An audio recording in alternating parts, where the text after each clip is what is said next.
Bonjour et bienvenue à toutes celles et ceux qui nous rejoignent en direct sur KTO depuis la basilique Saint-Pierre à Rome en ce 33e dimanche du temps ordinaire à l'occasion de la 3e journée mondiale des pauvres.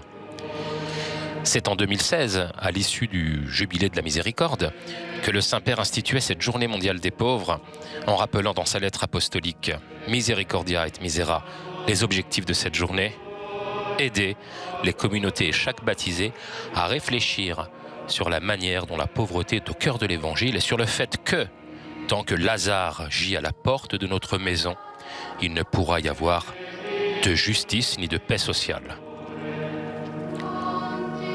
Aujourd'hui, 3 ans se sont écoulés. Le propos du pape consiste toujours à dire que les pauvres nous évangélisent en nous aidant à découvrir chaque jour la beauté de l'Évangile.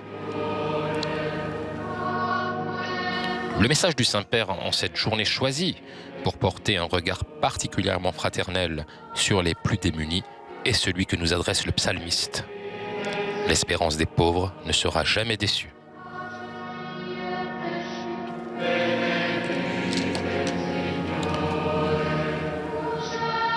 Conformément à son habitude dans son message pour cette journée mondiale des pauvres, message rendu public dès le mois de juin, le pape met en garde contre l'exploitation des nécessités par les plus riches, faisant ainsi écho à cette parole de l'Apocalypse. Parce que tu dis « je suis riche, je me suis enrichi, je n'ai besoin de rien » et que tu ne sais pas que tu es misérable, pitoyable, pauvre, aveugle et nu.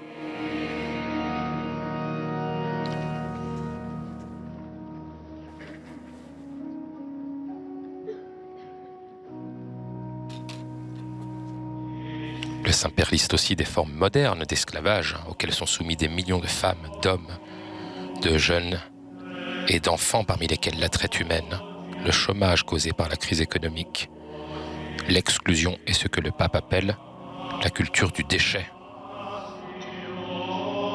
Ces déchets issus du surplus qui pour nous est superficiel mais qui sert de moyen de subsistance pour les pauvres du monde entier.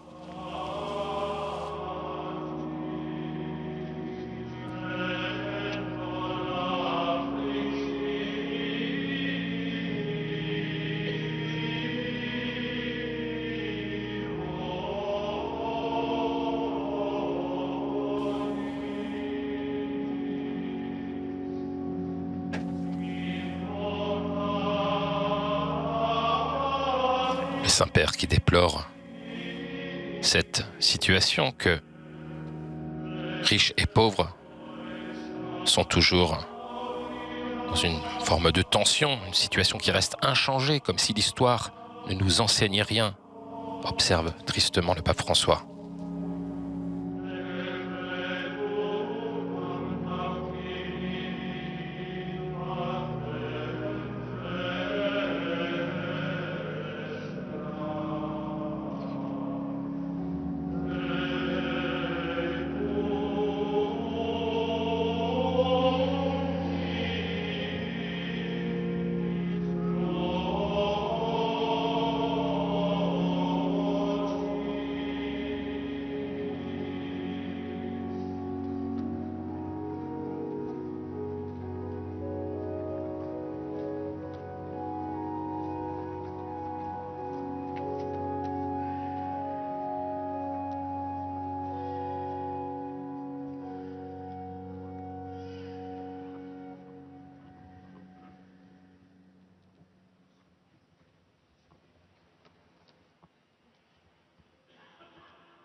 Nel nome del Padre, del Figlio e dello Spirito Santo.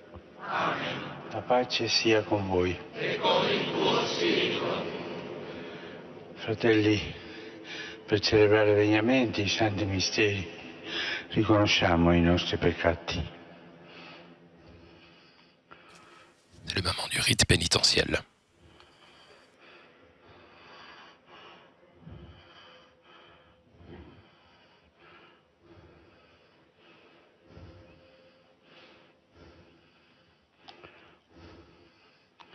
Confesso a Dio Onnipotente e a voi fratelli, che ho molto peccato in pensieri, parole, opere e omissioni, per colpa, mia grandissima colpa.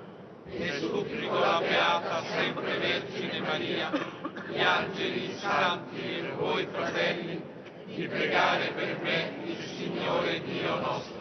Dio Onnipotente abbia misericordia di noi, perdoni i nostri peccati e ci conduca alla vita eterna.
Preghiamo. Prions.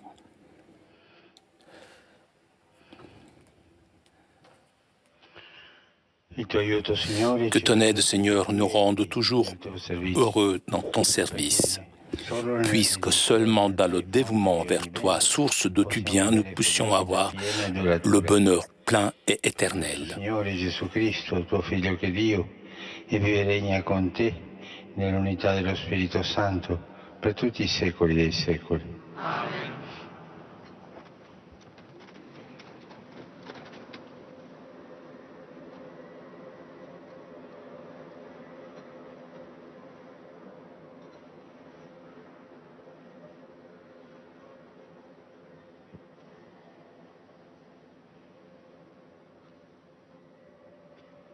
Nous entrons maintenant dans la liturgie de la parole.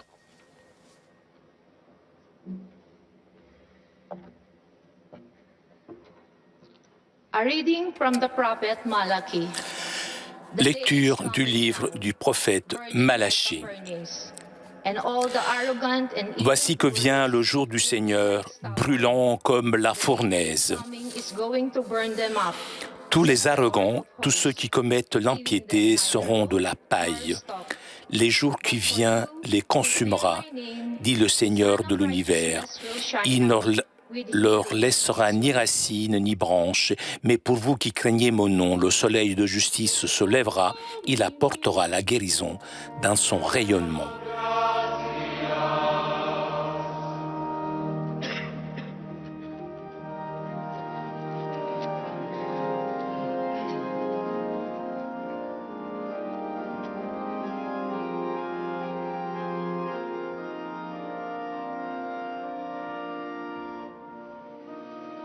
Il Signore giudicherà il mondo con giustizia.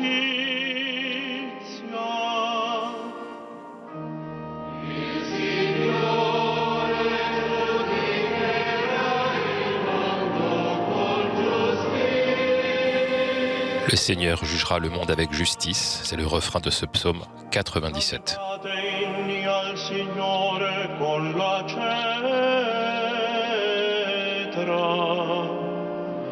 Con la cetra e al suono di strumenti a corde,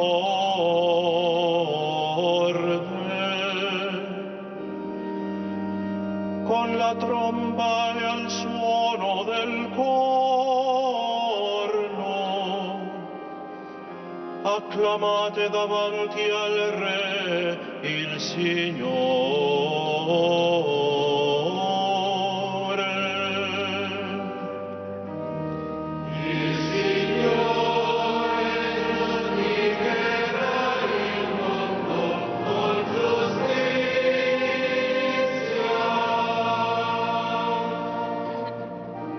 Risuoni il mare quanto racchiude il mondo e i suoi abitanti.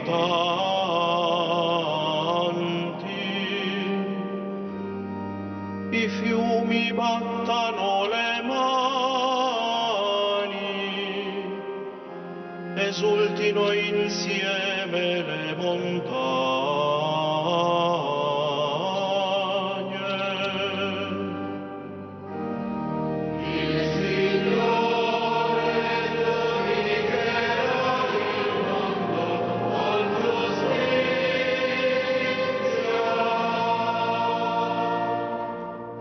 Esultino davanti al Signore che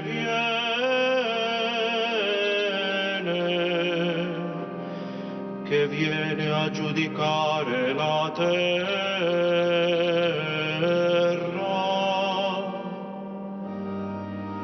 Giudicherà il mondo con giustizia e i popoli con rettitudine.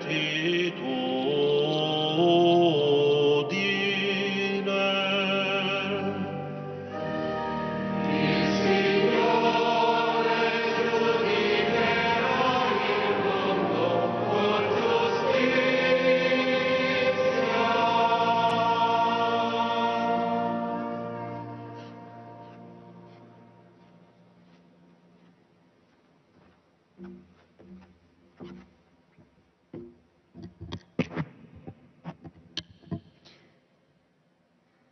Lectura della seconda carta dell'Apostolo San Paolo. Lecture de la deuxième lettre de Saint Paul apôtre aux Thessaloniciens. Frères, vous savez bien, vous, ce qu'il faut faire pour nous imiter. Nous n'avons pas vécu parmi vous de façon désordonnée, et le pain que nous avons mangé, nous ne l'avons pas reçu gratuitement. Au contraire, dans la peine et la fatigue, nuit et jour, nous avons travaillé pour n'être à la charge d'aucun d'entre vous. Bien sûr, nous avons le droit d'être à charge, mais nous avons voulu être pour vous un modèle à imiter. Et quand nous étions chez vous, nous vous donnions cet ordre. Si quelqu'un ne veut pas travailler, qu'il ne mange pas non plus. Or, nous apprenons que certains d'entre vous mènent une vie déréglée, affairée, sans rien faire.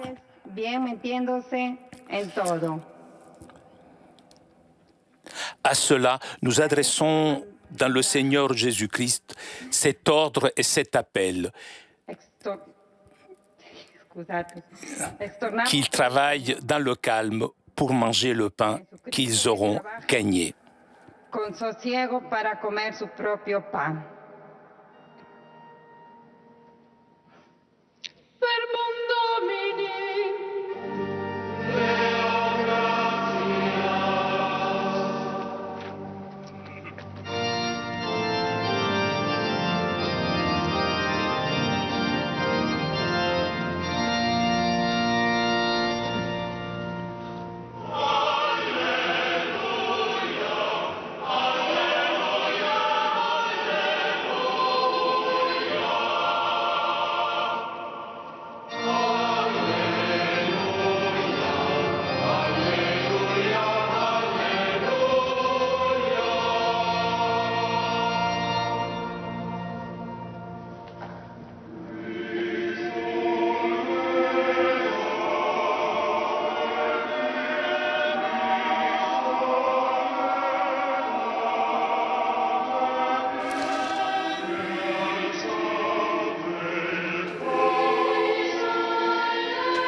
Parole du chant, relevez-vous et levez la tête, parce que votre libération est toute proche.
Dominus vobiscum.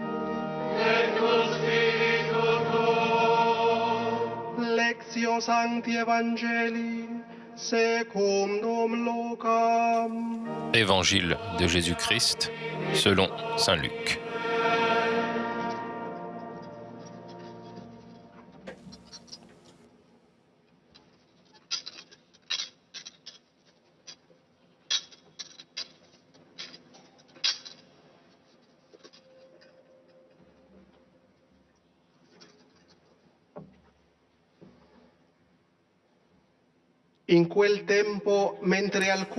Ce temps-là, comme certains disciples de Jésus parlaient du temple, des belles pierres et des ex-voto qui le décoraient, Jésus leur déclara : « Ce que vous contemplez, des jours viendront où il n'en restera pas pierre sur pierre.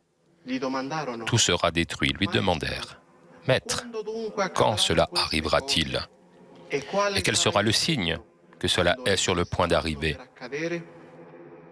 Jésus répondit, prenez garde de ne pas vous laisser égarer, car beaucoup viendront sous mon nom et diront, c'est moi, ou encore, le moment est tout proche. Ne marchez pas derrière eux.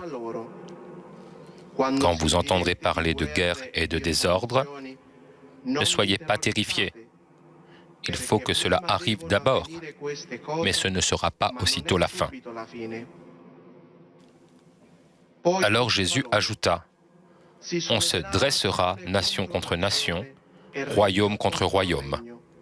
Il y aura de grands tremblements de terre et, en divers lieux, des famines et des épidémies.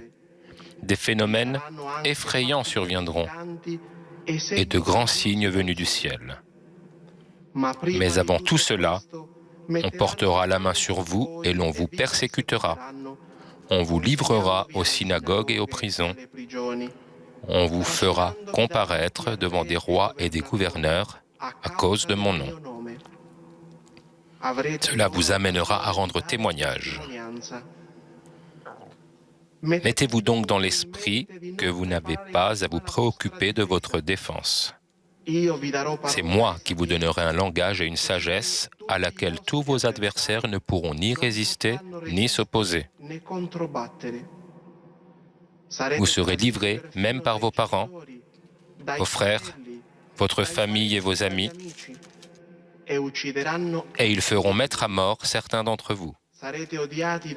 Vous serez détestés de tous, à cause de mon nom, mais pas un cheveu de votre tête ne sera perdu. C'est par votre persévérance que vous garderez votre vie.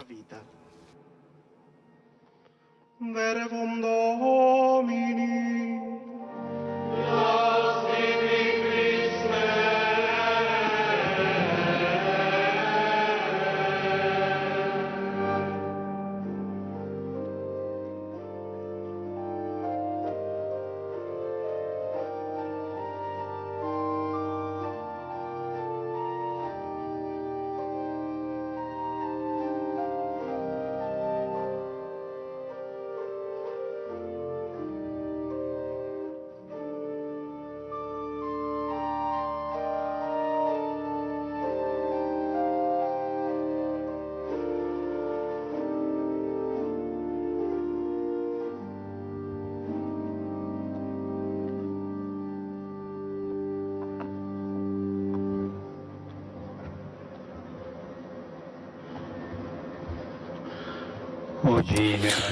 Aujourd'hui, dans l'Évangile, Jésus surprend ses contemporains et nous aussi. En effet, justement, alors qu'on louait le temple magnifique de Jérusalem, il dit qu'il n'en restera pas pierre par pierre. Pourquoi ces paroles vers une institution tellement sacrée qui n'était pas seulement un bâtiment, mais un signe religieux unique, un foyer pour Dieu et pour le peuple croyant. Pourquoi ces paroles? Pourquoi prophétiser que la certitude inébranlable du peuple de Dieu s'effondrerait? Pourquoi, à la fin, le Seigneur laisse-t-il tomber les certitudes alors que le monde en est de plus en plus privé? Nous cherchons des réponses dans les paroles de Jésus qui nous dit aujourd'hui que presque tout passera. Presque tout, mais pas tout. En cet avant-dernier dimanche du temps ordinaire, il explique que ce qui s'écoulera, ce qui passera, ce sont les avant-dernières choses et pas les dernières. Le temple, pas Jésus. Les royaumes et les événements de l'humanité, pas l'homme. Les dernières choses, les avant-dernières choses passent, choses qui pourraient sembler définitives, mais qu'elles ne le sont pas. Ce sont des grandes réalités, comme nos temples, terrifiantes, comme des tremblements de terre, des signes dans le ciel et des guerres sur la terre. Il nous semble être des faits qui mériterait la une de la presse, mais le Seigneur les met au deuxième plan. Au début, il reste ce qui ne passera jamais, le Dieu vivant, infiniment plus grand que n'importe quel temple que nous pourrons construire, et l'homme, notre prochain, qui vaut plus que toutes les chroniques du monde. Alors, pour nous aider à comprendre ce qui compte dans la vie, Jésus nous met en garde contre deux tentations. La première est la tentation d'être pressé, de la hâte, de l'immédiat. Pour Jésus, nous ne devons pas suivre ceux qui disent que la fin arrivera rapidement, que le temps est proche. C'est-à-dire ceux qui répondent d'alarmisme et nourrissent la peur de l'autre et de l'avenir, puisque la peur paralyse le cœur et l'esprit. Et pourtant, combien de fois nous nous laissons séduire par la hâte de tout savoir et tout de suite, par la démangeaison de la curiosité, par les dernières nouvelles choquantes ou scandaleuses, par des histoires sombres, par les hurlements de ceux qui crient plus fort et plus en colère, pour ceux qui disent « maintenant ou plus jamais ». Mais cette hâte, ce tout et tout de suite, ne vient pas de Dieu. Si nous nous précipitons pour le moment présent, nous oublions ce qui reste à jamais. Nous poursuivons les nuages qui passent et nous perdons de vue le ciel. Attirés par la dernière clameur, nous n'avons plus le temps pour Dieu et pour le frère qui habite à côté de nous. Et c'est vrai aujourd'hui. Dans le désir de courir, de tout conquérir et tout de suite, celui qui reste en arrière nous agace. Cela est jugé inutile. Combien de personnes âgées, combien de nouveau-nés, combien de personnes handicapées, de pauvres sont considérés comme inutiles. Nous sommes pressés et nous ne nous inquiétons pas du fait que les distances augmentent, que l'avidité de quelques-uns fait croître la pauvreté de beaucoup. Jésus, en guise d'antidote à la hâte, propose aujourd'hui la persévérance. C'est par votre persévérance que vous garderez votre vie. La persévérance, avancez chaque jour, les yeux fixés sur ceux qui ne passent pas, c'est-à-dire le Seigneur et le prochain. C'est pourquoi la persévérance est le don de Dieu avec lequel on garde tous les autres dons. Demandons à chacun d'entre nous et pour nous en tant qu'Église de persévérer dans le bien et de ne pas perdre de vue ce qui est vraiment important, ce qui compte. Voilà le piège de la hâte. Il y a un deuxième piège duquel Jésus veut nous éloigner. Lorsqu'il dit « Beaucoup viendront sous mon nom et diront « C'est moi ». Il ne faut pas les suivre. C'est la tentation du moi. Le chrétien, comme il ne recherche pas le tout de suite, mais le toujours de même, il n'est pas un disciple du moi, mais du tout, du toi. Il n'est pas derrière les sirènes de ses caprices, mais il suit l'appel de l'amour, la voix de Jésus. Et comment on peut distinguer la voix de Jésus? Beaucoup viendront en mon nom, dit le Seigneur, mais il ne faut pas les suivre. Il ne suffit pas l'étiquette chrétien ou catholique pour appartenir à Jésus.